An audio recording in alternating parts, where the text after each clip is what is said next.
Quero convidá-los a abrirem a Bíblia no segundo livro dos Reis,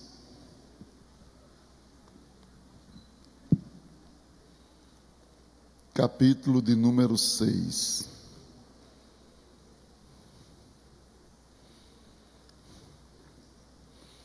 Segundo livro dos Reis, capítulo de número 6. Eu quero ler com vocês do versículo 1 até o versículo de número 7. Estou um pouco disfônico, tive que parar lá em Garanhuns e o frio estava muito grande e terminei sofrendo, um choque térmico. Mas eu creio que vai dar para os irmãos me entenderem. Capítulo 6, versículo 1 diz assim: Os filhos dos profetas disseram a Eliseu: Eis que o lugar em que habitamos diante da tua face é estreito demais para nós. Vamos, pois, até o Jordão, tomemos de lá, cada um de nós, uma viga, e ali edifiquemos para nós um lugar em que habitemos. Respondeu ele: Ide. Disse-lhe um deles: Digna-te de ir com os teus servos? E ele respondeu: Eu irei. Assim foi com eles, e chegando eles ao Jordão, cortavam madeira. Mas sucedeu que, ao derrubar um deles uma viga, o ferro do machado caiu na água. E ele clamou, dizendo: Ai, meu senhor! Ele era emprestado. Perguntou o homem de Deus: Onde caiu? E ele lhe mostrou o lugar. Então Eliseu cortou um pau e o lançou ali, e fez flutuar o ferro, e disse: Tira-o. E ele, estendendo a mão, e o tomou. Quantos dizem amém? Podeis sentar, queridos. Quero ser extensivo também a minha gratidão ao pastor Hélio por ter nos liberado para estarmos aqui.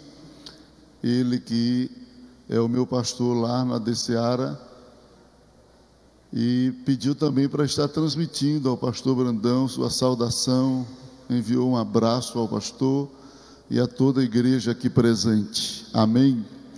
Meus amados, esta noite eu quero ministrar-lhe uma palavra que Deus colocou no meu coração, falando sobre o progresso da obra. O progresso da obra de Deus. Estou sempre repetindo, porque tem aqueles irmãos que estão anotando. Então você pode anotar aí sobre o progresso da obra de Deus.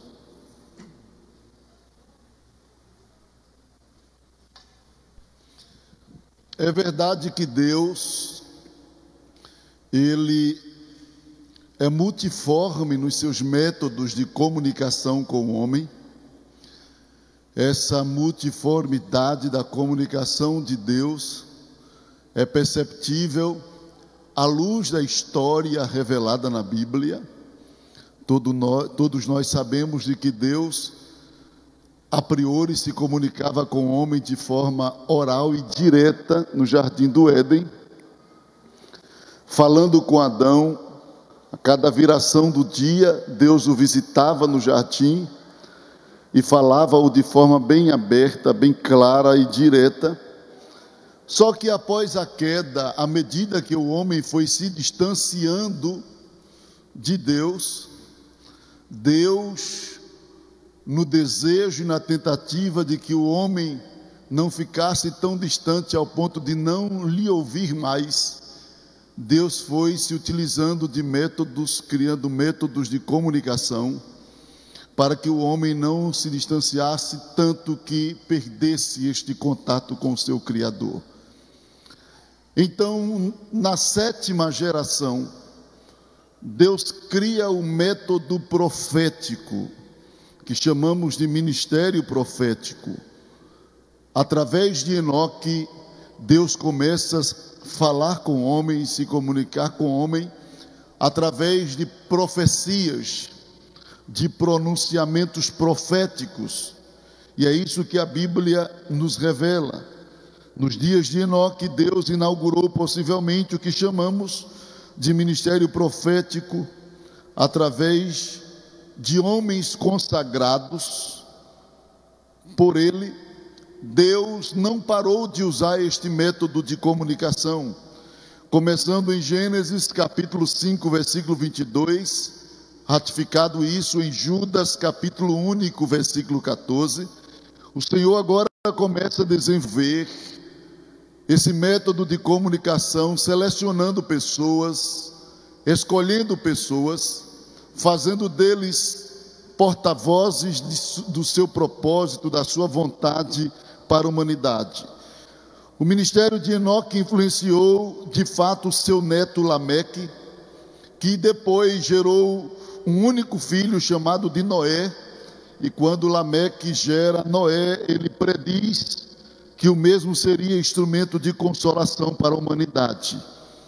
Isso está em Gênesis capítulo 5, versículo de número 28 e o versículo de número 29. Assim Deus vai ampliando e transferindo a missão profética, passando por Noé, Abraão, Moisés e outros, até chegar ao profeta Samuel, que foi o último juiz do período dos juízes e que exerceu uma função extraordinária de referência para o povo de Israel, não só como juiz, mas como profeta, e diga-se de passagem que desenvolveu também um ministério sacerdotal. Samuel, por sua vez, no seu ministério profético, ele faz a inauguração do que chamamos hoje de escola bíblica de servos. Samuel é o primeiro que aparece nos anais da história como que presidindo uma escola bíblica de obreiros. No primeiro livro de Samuel, capítulo 19, versículo de número 20, a Bíblia diz o seguinte: então enviou Saul mensageiros para trazerem Davi, os quais viram um grupo de profetas profetizando, onde estava Samuel, que lhe presidia. E o Espírito de Deus veio sobre os mensageiros de Saul, e também eles profetizaram. Então percebam que a Bíblia diz de maneira muito clara que Samuel presidia uma escola de profeta, um grupo de profeta. E qual era a finalidade de Samuel presidir um grupo de profetas? Eu posso resumir pelo menos duas finalidades.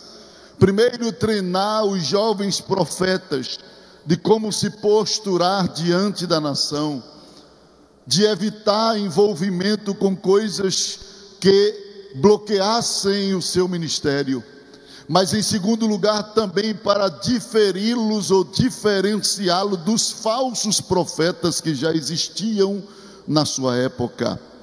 Então Samuel começa a treinar esses jovens profetas, e não fica só por aí. Samuel não é um líder irresponsável. Samuel sabe que ninguém tem cadeira cativa e ninguém fica para sempre na regência de um povo. Então Samuel vai treinando pessoas, e nos anais da história a gente descobre que aquela escola de profeta de Samuel não morreu, não se acabou. A Bíblia mostra em 2º livro dos Reis, capítulo 2, versículo 1 ao 18, que Elias o tisbita, um dos moradores de Gileade, um homem com a genealogia escondida, indicando ser ele uma pessoa simples, uma pessoa que não era de tanta influência na sociedade, de uma família influente, mas que Deus o escolhera para dar continuidade a uma obra que o profeta Samuel foi o instrumento de Deus para inaugurá-la. E a Bíblia mostra Elias antes de ser tomado pelo Senhor, visitando diferentes congregações de escola de profeta, partindo de Gilgal com Eliseu. Ele vai até Betel, de Betel ele vai até Jericó, de Jericó ele vai até o Jordão, e depois do Jordão ele vai para o céu. Mas Elias passa como que dando as últimas instruções, as últimas orientações de um líder presidente de uma comunidade de profeta. E é interessante que quando Elias é assunto aos céus, ele também não age com irresponsabilidade na regência daquelas escolas de profetas. Ele deixa Eliseu como seu sucessor.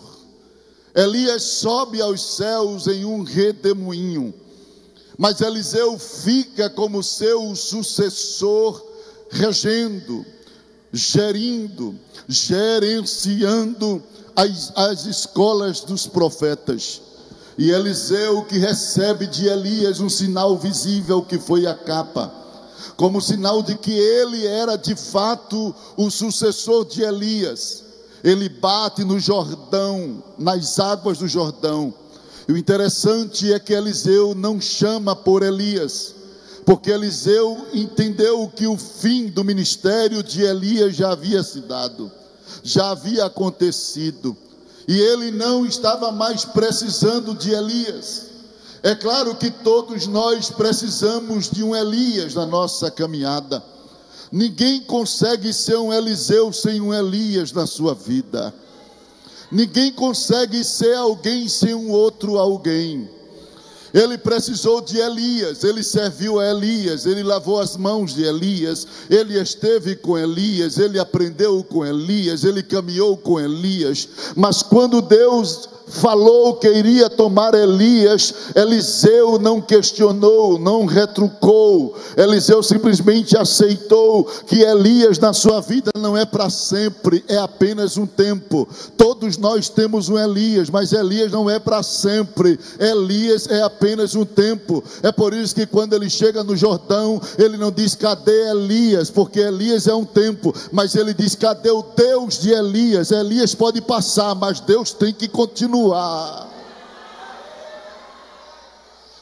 Vai chegar uma hora que Deus vai remover os Elias do teu caminho, mas a presença dele é insubstituível na sua vida, na sua história e no seu ministério.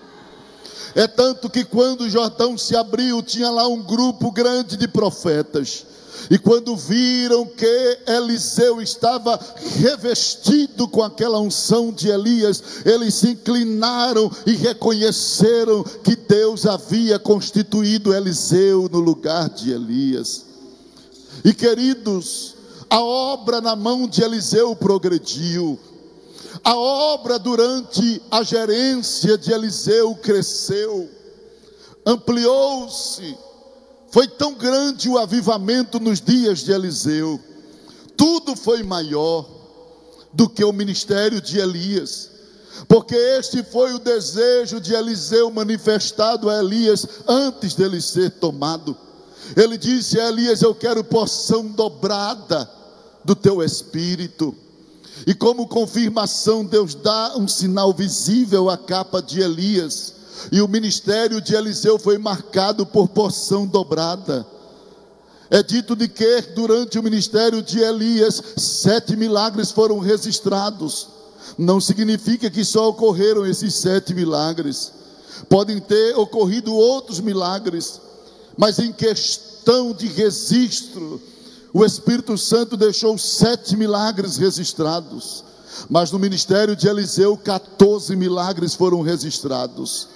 Inclusive o último milagre aconteceu quando Eliseu já estava sepultado. Depois de uma guerra, jogaram um soldado na sepultura de Eliseu, e diz a Bíblia que quando ele tocou no osso, o soldado levantou-se. Era Deus dizendo: você morreu, mas eu não devo a ninguém, nem a defunto eu devo promessa. Vai acontecer o 14º milagre para se cumprir a porção dobrada. E esta porção dobrada, ela é identificada não só nos 14 milagres, mas no crescimento da escola profética, da escola dos profetas. E diz a palavra de Deus que a escola cresceu tanto, que os profetas chegaram para Eliseu e disseram assim: meu senhor, o lugar já não nos cabe mais, já está apertado demais para nós habitarmos aqui. A escola cresceu, está chegando novos alunos, e não tem dormitório, não tem lugar para eles habitarem, não tem lugar para eles morar aqui. Então, garanta para nós, dar-nos a liberdade de irmos ao Jordão. E nós vamos ao Jordão cortar madeira, ampliar um espaço à beira do Jordão. Vamos aumentar o espaço para que dê para todos os profetas habitarem de forma sossegada. E Eliseu olhou para aquele grupo de profetas que veio lhe pedir autorização para ampliar o ambiente de moradia, de residência dos profetas, e disse: podem ir. Mas um deles, que a Bíblia esconde o nome, chega para Eliseu e diz assim: digna-te de ir conosco. E Eliseu disse: eu irei. E quando eles foram ao Jordão, estavam em pleno avivamento, cortando madeira, construindo casa. De repente, um daqueles trabalhadores perdeu o ferro do machado, e ele gritou: ai, meu senhor! E quando alguém vai até o homem de Deus e informa a Eliseu, pergunta o que foi, ele disse: foi o ferro do machado, fiquei só com o cabo aqui, o machado caiu no Jordão. E qual é o problema? O machado era emprestado. E Eliseu disse: onde caiu? Ele apontou: caiu naquela região. Então Eliseu pegou um pedaço de madeira, colocou ali, e o ferro, como isopor, ele flutuou. E Eliseu disse: agora pegue o ferro e volte a trabalhar. Mais ou menos isso que ele estava dizendo. Uma história tão simples, mas tão rica em detalhes, de como podemos e devemos lidar com o progresso, com o crescimento. Você sabia que é mais fácil administrar prova do que prosperidade? A prova, ela gera um senso de vigilância, de responsabilidade muito grande. A prosperidade tem a tendência de relaxar as pessoas. É por isso que esse texto está aqui, para que nós possamos aprender como não deixar a obra travar, como não deixar a obra parar, como não deixar a obra engessar. Esse texto está aqui para nos ensinar como administrar prosperidade, crescimento, progresso. E isso em relação à obra de Deus. Eu quero mostrar aqui alguns princípios que regem a vida daqueles que estão em movimento progressivo na obra de Deus. Princípios que não podem faltar na nossa vida. O primeiro desses princípios é que a Bíblia nos mostra que mesmo diante do progresso, é preciso manter a visão otimista. Mesmo que as coisas estejam bem melhoradas e melhorando, mantenha uma visão otimista. Cuidado para não deixar que a prosperidade arranque de você o estímulo de continuar crescendo. Não deixe que o crescimento e a bênção de Deus lhe engesse, lhe paralise ali, lhe deixe ali detido e conformado. Esse texto ele está muito claro. A Bíblia diz: os filhos dos profetas disseram a Eliseu: eis que o lugar em que habitamos diante da tua face é estreito demais para nós. A obra cresceu. só estava estreito porque a obra cresceu. Não é que o lugar era pequeno, é que a obra cresceu tanto que aquilo que era grande se tornou pequeno para o tamanho da obra que já estava. Eu tive um pastor que ele dizia que igreja é como roupa de criança. Você começa ali, mas no instante a criança cresce e aquela roupa parece que não serve mais. Templo é como roupa de criança, no instante cresce o povo e o templo fica pequeno. A obra de Deus é assim. A obra de Deus, ela cresce. E se não tivermos cuidado, a gente para de ver o crescimento, estaciona, se conforma com o que Deus já deu, se conforma com o que já tem. Mas esses obreiros que cercavam Eliseu, eles viram o crescimento, mas não estavam conformados com a situação, porque eles viam que a obra estava em grande progresso e o lugar já não cabia mais ninguém. E sabe o que é que eu aprendo com isto?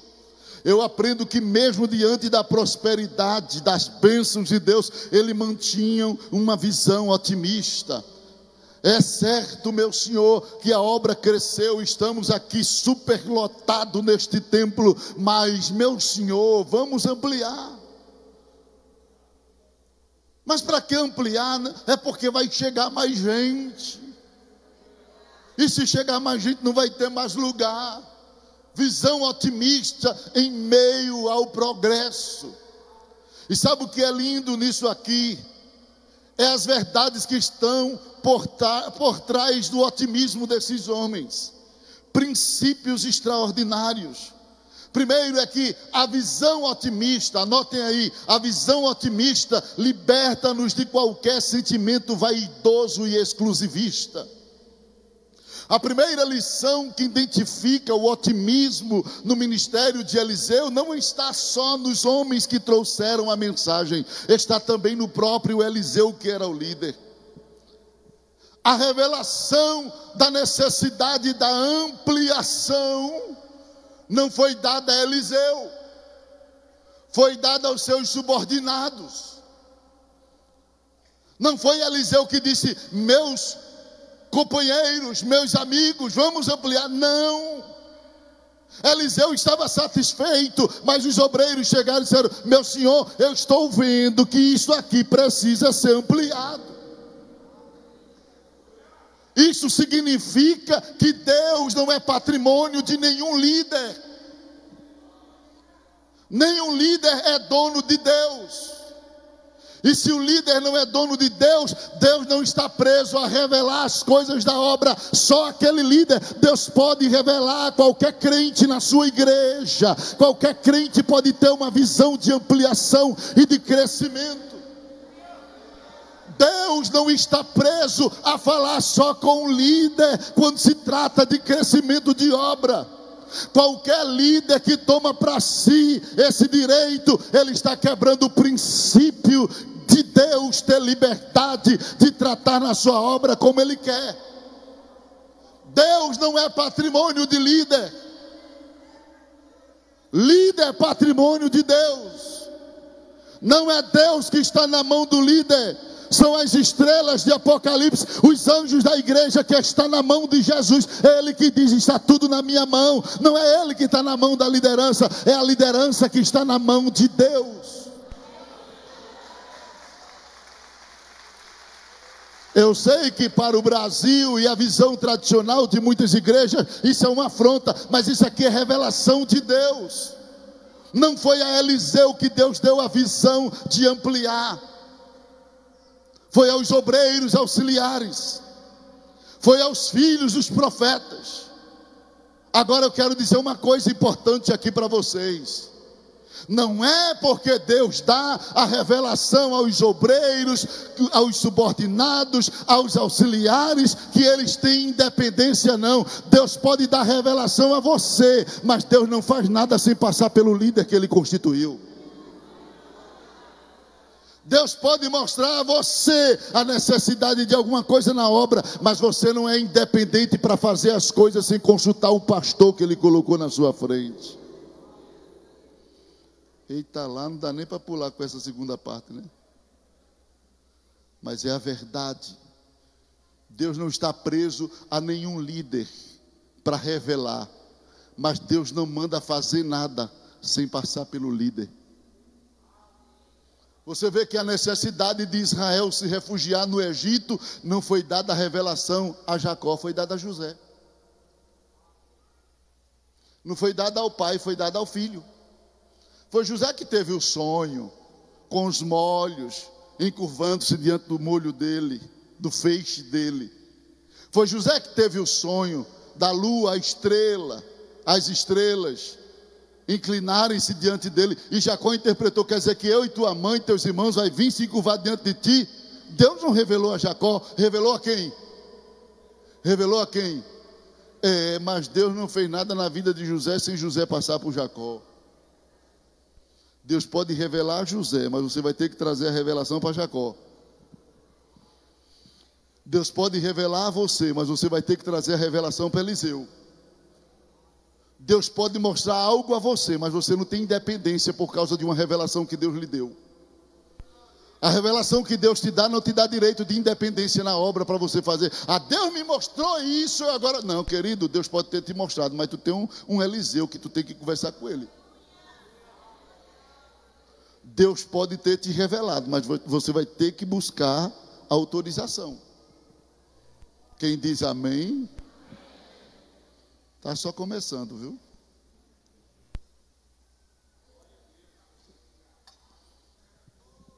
Você tem que buscar a orientação dele. Deus não faz nada. Deus não faz nada. No campo da liberdade que ele deu autonomia para o livre-arbítrio, se não for por uma ação soberana, com exceção daquilo que ele está projetando. Mas no campo da liberdade, do livre-arbítrio, Deus disse, sou eu que estou autorizando o homem a agir livremente nessa área. E ele vai escolher. Deus dá ao homem essa liberdade. Deus pode interferir? Pode. Mas isso é exceção. Isso não diminui Deus. Porque a liberdade do homem não é uma liberdade autônoma. É uma liberdade delegada. Foi Deus quem delegou para ele. E a gente precisa compreender isso. Será que Deus não poderia tirar Israel do Egito sem precisar de todos aqueles milagres lá no Egito, sim ou não?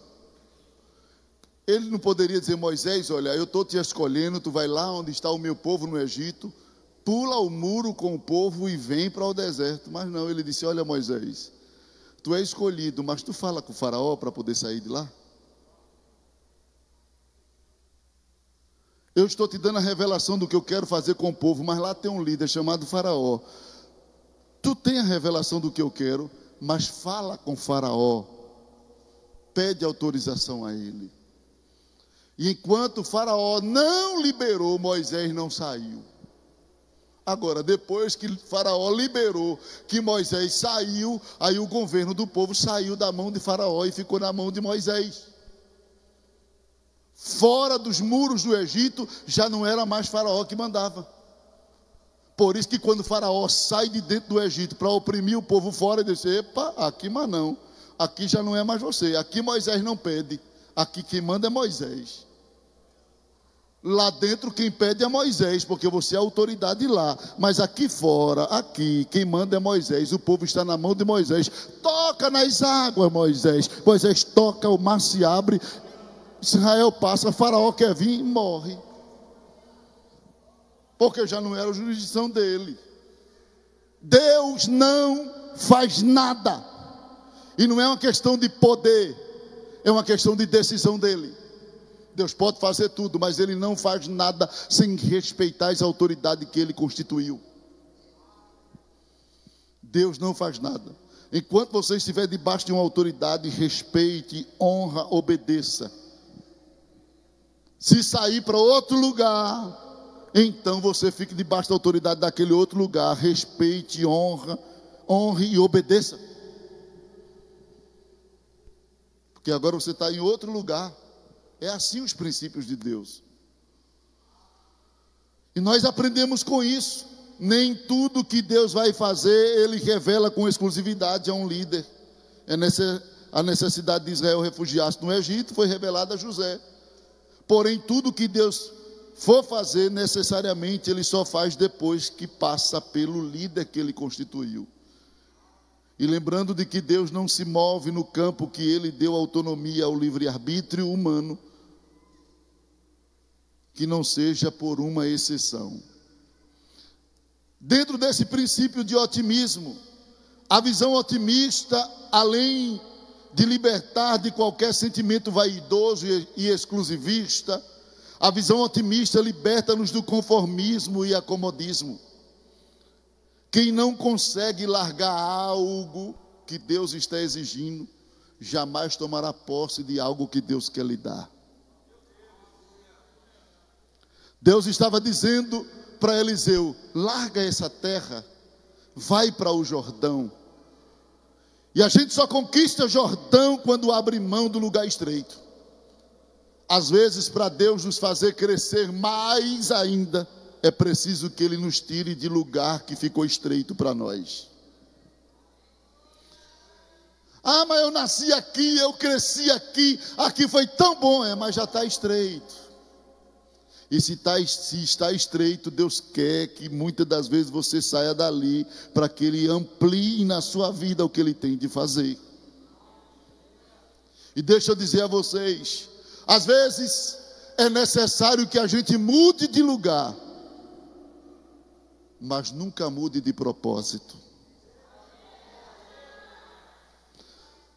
Dentro da vontade de Deus, às vezes Ele nos aperta, próprio Deus nos comprime, permite situações. Jesus passou por isso. Jesus chegou na sinagoga e deram oportunidade a Ele em Lucas capítulo 4. Jesus pegou o livro lá e caiu lá no livro de Isaías, e ele diz: o Espírito do Senhor está sobre mim, porque me ungiu, papá, e começou a falar o texto de Isaías. Daqui a pouco Jesus se senta na cadeira e diz: hoje se cumpriu esta profecia. Todos ficaram olhando para ele, se levantaram, pegaram ele pelo braço e levaram para fora da cidade, queriam jogar Jesus no despenhadeiro abaixo. Às vezes eu vejo alguns obreiros mimados, porque não gostam de mim, já tentaram jogar Jesus num abismo, não vai jogar tu. Tem obreiro que pensa que a obra é um ambiente só para ele receber cócega e ficar sorrindo. Não, querido, tem hora que pega no teu braço para jogar tu dentro de um abismo.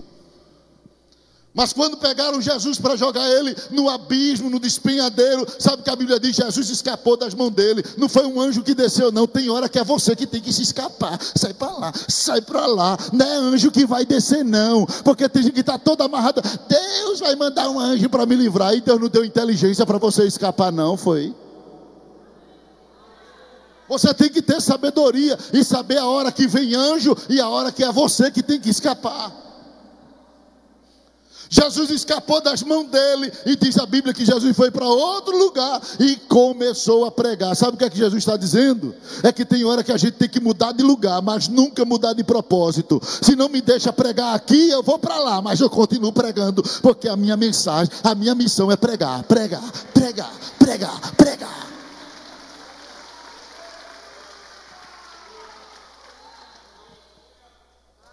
A vida espiritual tem isso. Às vezes surge problemas, bloqueio, pessoas que querem obstruir o caminho. E tem hora que levantam tranqueiras.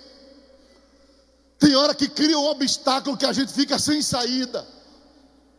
Que a gente olha assim, e agora? Aí o Senhor diz assim: aperta no botão lá do GPS celestial. Refaz a rota, mas não muda o destino.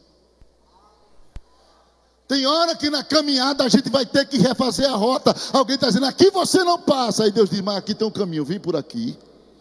Arrodeia, mas segue em direção ao destino. Mude a rota, mas não mude o propósito e o destino daquilo que Deus te revelou nesta terra. Quem diz amém? Então, dentro desse princípio de otimismo, A gente precisa aprender. Me controle aí, viu, pastor? Qualquer coisa tu faz assim na hora de eu parar, senão... A gente aprende que dentro da visão otimista a gente se liberta do conformismo e do acomodismo. A visão otimista, ela provoca mudança de lugar, de espaço. A visão otimista não possui atitudes nem interesses individualistas. Percebam que ele diz: o lugar é estreito demais para nós, não é para mim. Quando você vê o obreiro que só pensa nele, não está dentro de uma visão de Deus, não. Quem tem visão de Deus não pensa só em si mesmo, ele pensa em nós. Se é para melhorar, que melhore para nós, não é só para mim. Se é para ver crescimento, que cresçam todos e não só eu.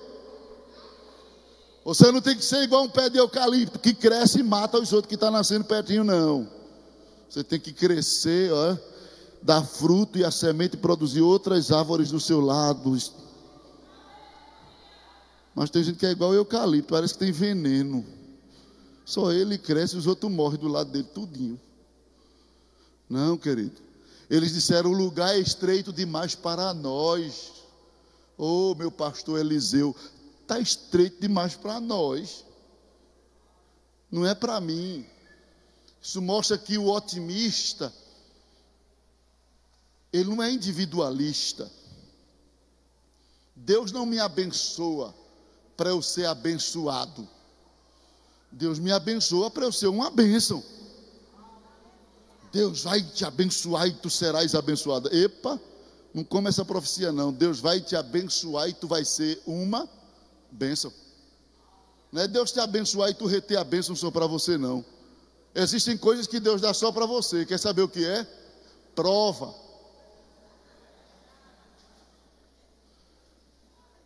Quando o pastor perdeu a ovelha, só ele saiu para procurar. Quando a mulher perdeu a dracma, só ela foi procurar.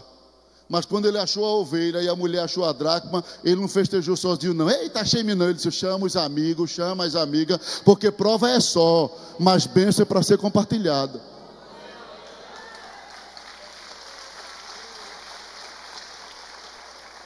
A prova é tua, mas a bênção é tua e minha. A prova é só tua, passa a tua prova. Só se Deus mandar eu me envolver nela.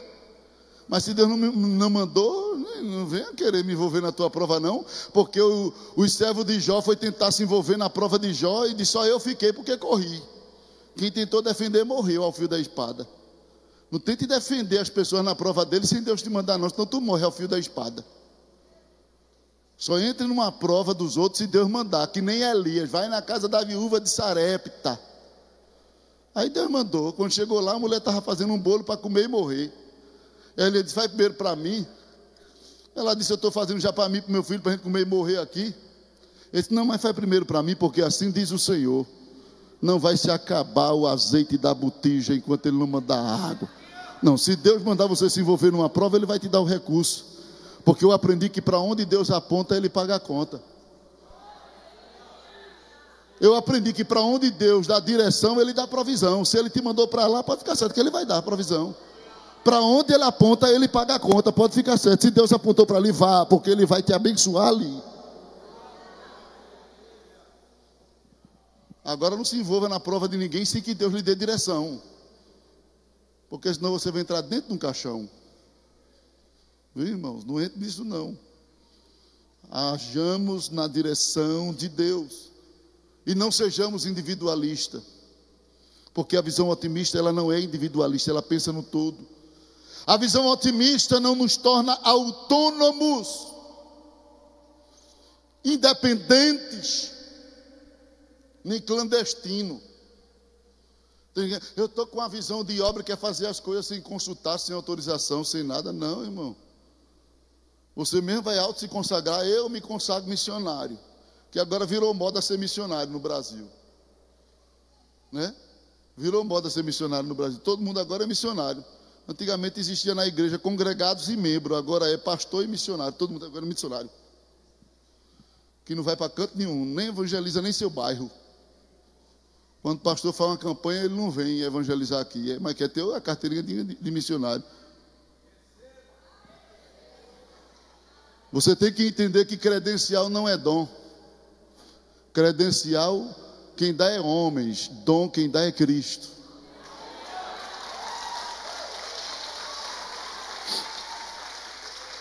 Porque alguém pode até ter te dado credencial, mas se você não tiver o dom, você só vai ter a carteira e não faz nada. Agora, quem tem dom pode até nem ter carteira, mas está trabalhando, está fazendo, se envolvendo.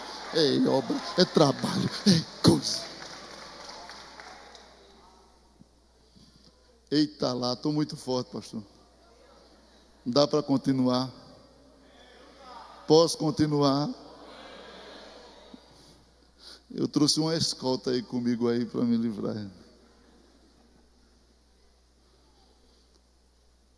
Visão otimista, irmãos, não nos torna autônomos, independentes, não, irmãos, de Deus e de pessoas que Ele constitui sobre nós. Mas deixa eu lhe dar outra visão dentro desse texto. No progresso, além de mantermos a visão otimista, para que a obra continue crescendo, é preciso trabalharmos em unidade. Em unidade. Eu acho lindas as palavras desses homens. Vamos. Ele não diz vou. Ele diz tomemos, construamos, habitemos. Essas palavras indicam unidade. Era um grupo com o mesmo propósito, visando atingir a mesma meta. Mesmo que trabalhando em lugares diferentes, em posições diferentes, com talentos diferentes, com habilidades diferentes, mas eles visavam o todo e não o seu. Tem gente que só pensa no seu, minha congregação, minha igrejinha, minha não, irmão, pense no reino, no todo. No todo, querido. Pensemos no todo. Porque segundo Cantares, o livro de Cantares, capítulo 6, versículo 10, o exército é um só, mesmo tendo muitas bandeiras. Você pode fazer parte de uma bandeira que não seja a minha, de uma denominação que não é a minha, mas o exército é um só. Na visão eu vi um exército com bandeiras, bandeiras é no plural, mas exército é um. Você pode fazer parte de uma igreja, de uma denominação que não seja a minha é só mais uma bandeira, mas o exército é um só. Vamos pensar no todo para o Brasil, no crescimento da igreja no Brasil, não é no inchaço, mas no crescimento da igreja, do reino de Deus aqui nesta nação. Vamos parar de defender só a bandeira, vamos trabalhar visando o crescimento do exército como um todo.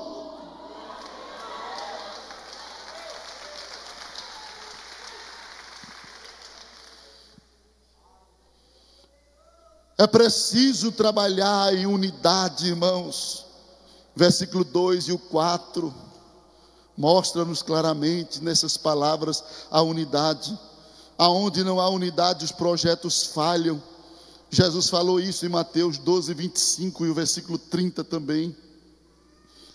Toda casa dividida não subsistirá. Todo reino dividido não vai prevalecer, não vai crescer. Ele cai.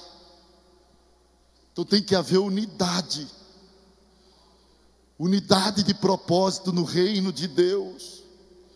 A unidade é algo tão importante, porque a unidade ela abre espaço para todos trabalharem.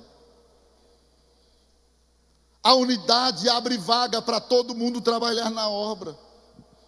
O versículo de número 2 diz: vamos, pois, até o Jordão, tomemos de lá cada um de nós. Tem trabalho para cada um, irmãos.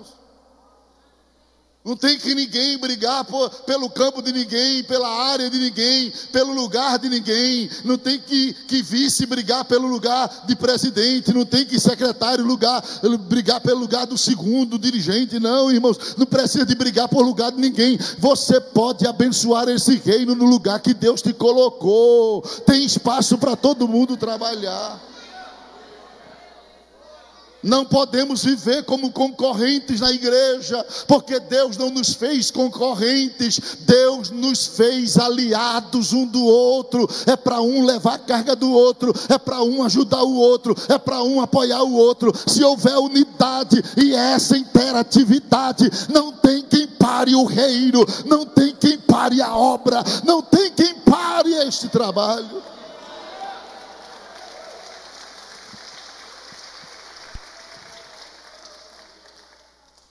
A unidade abre espaço para todos trabalharem. Eles disseram cada um de nós. Deus sempre contou com todos.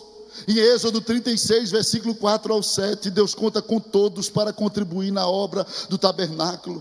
Em Ageu capítulo 1, versículo 2 ao 13, Deus conta com todos para contribuírem para a construção do templo. Em Atos 2, 44 ao 47, Deus está contando com a unidade, a união de todos os salvos para o crescimento da obra. Em 1 Coríntios capítulo 14, versículo 26, Deus conta com todos participando do culto. Quando vos reunis, cada um de vós tem salmo, tem doutrina, tem revelação, faça-se tudo para a edificação. Deus não tem crente estrela, irmãos. Deus não veio levantar celebridade para o seu reino.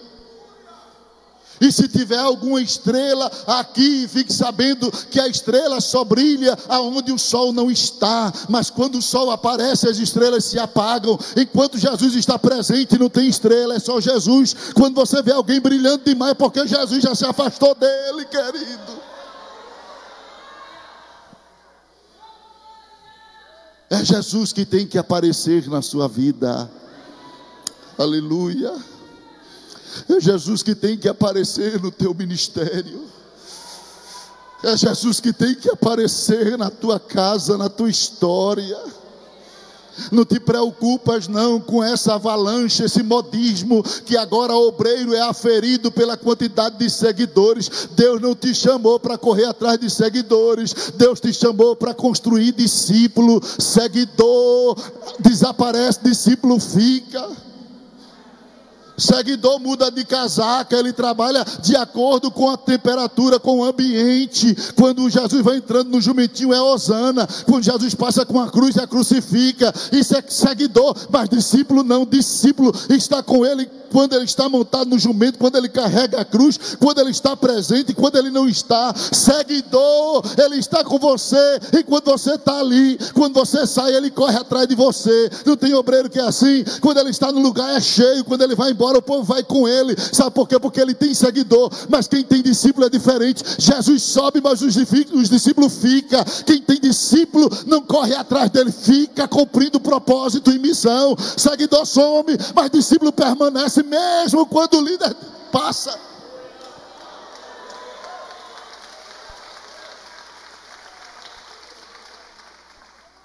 E eu digo isso com muito respeito, e Deus sabe, porque eu estou aqui nesta noite como profeta de Deus.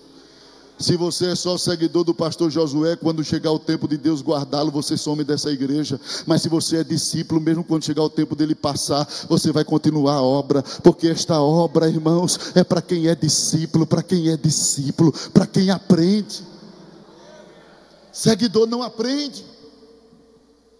Uma vez um irmão chegou para mim e disse para mim: pastor, eu trabalhei com o pastor fulano de tal. E citou lá aquele pastor que é um grande homem de Deus, respeitado, admirado. Mas só que quando eu olhei para aquele irmão, eu disse a ele: grande coisa. Aí ele ficou estranhando, porque pensou que eu estava humilhando o pastor, cujo nome ele citou. Eu disse: grande coisa trabalhar com fulano de tal. Ele disse: mas por que o senhor está dizendo isso? Eu disse: porque Judas trabalhou com Jesus. O importante diante de Deus não é tu trabalhar com pessoas de nome, não, é tu aprender com aquelas pessoas.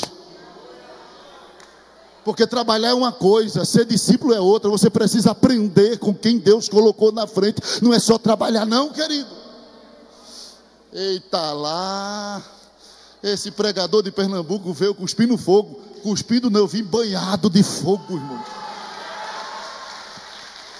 É 13 anos dessa obra, e Deus marcou esse tempo para dizer que esta obra tem que continuar, e você não tem que ser apenas um admirador, você tem que ser um discípulo frequente nesta obra.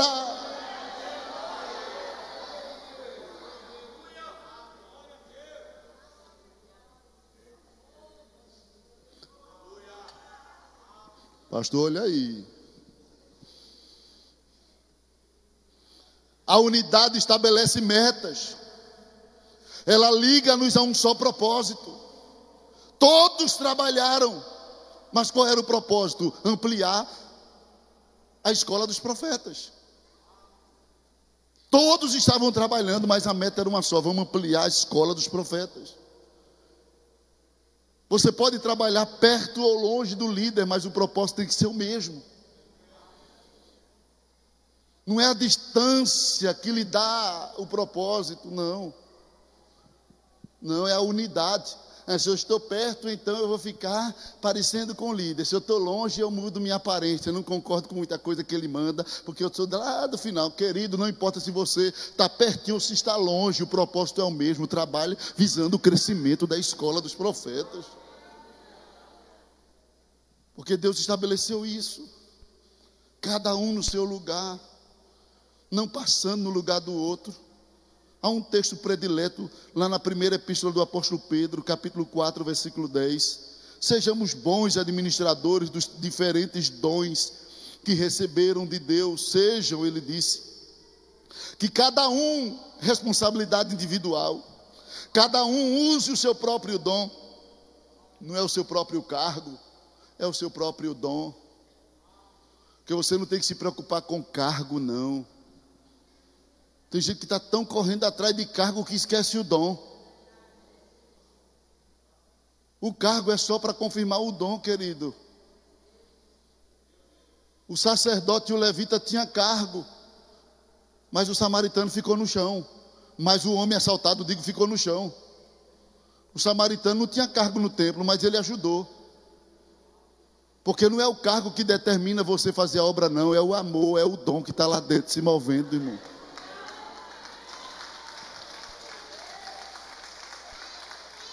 Tem gente que fica esperando ter o cargo. Quando eu for ministro, eu vou fazer isso. Vai fazendo, querido. Quando eu for ministro, eu saio para evangelizar. Quando eu for ministro, eu vou limpar tal coisa. Quando eu for ministro, irmão, não espera o cargo, não. Deixa Deus te mover pelo dom que Ele te deu. Respeitando os limites das pessoas. Vai trabalhando, vai cooperando, vai auxiliando. E deixa Deus te abençoando na terra. Aí ele diz aqui: cada um use o seu próprio dom para o bem dos outros. Não é para o seu próprio bem, para assim vai descer, para aparecer. Quem prega, pregue a palavra de Deus. Quem serve, sirva com a força, com o poder que Deus dá. Façam assim para que em tudo Deus seja louvado por meio de Jesus Cristo, a quem pertencem a glória e o poder para todo sempre. Amém.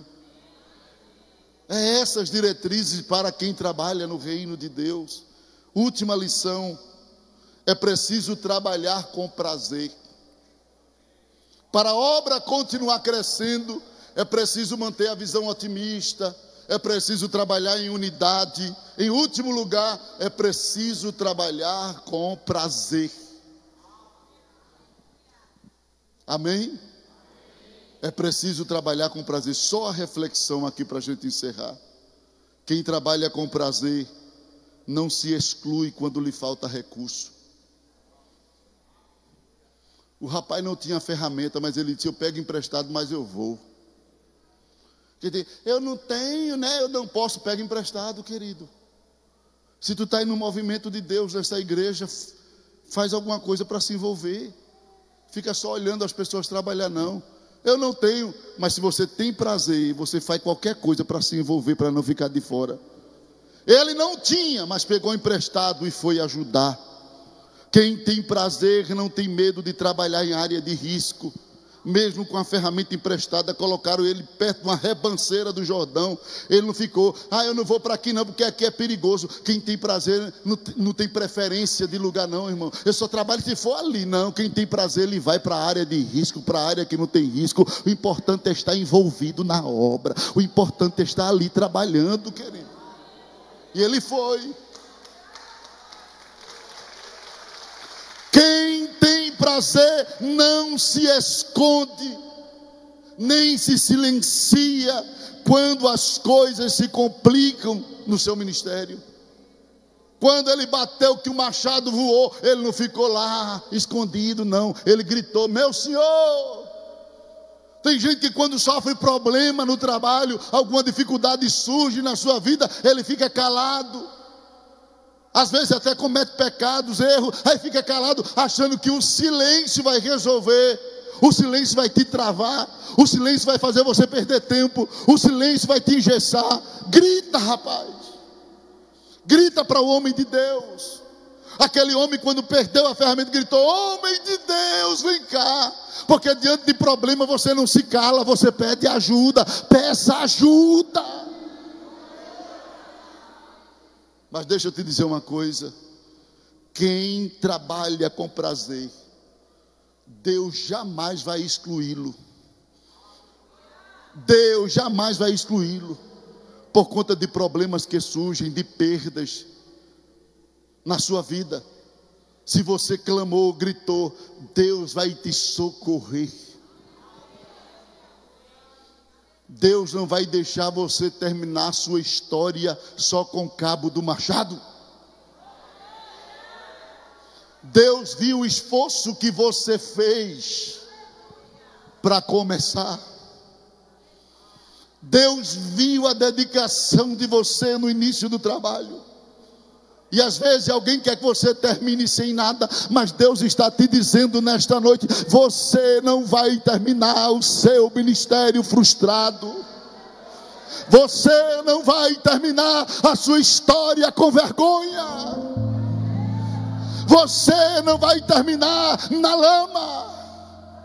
Você vai concluir a sua história provando coisas que você nunca imaginou. Quando ele gritou, o homem de Deus disse: onde foi que caiu? Ele disse: ali. O homem de Deus colocou uma madeira e disse: é você. Foi você que perdeu? Recupere, pegue o machado. Deus vai te ajudar a reconquistar aquilo que fugiu do teu controle, fugiu do teu governo, fugiu das tuas mãos. Tem coisas que saíram, foram embora, mas Deus está dizendo nesta noite: vai haver restituição, porque eu vi o prazer que tu teves no início e que tu tens no teu coração de fazer a minha obra. Vai ter restituição.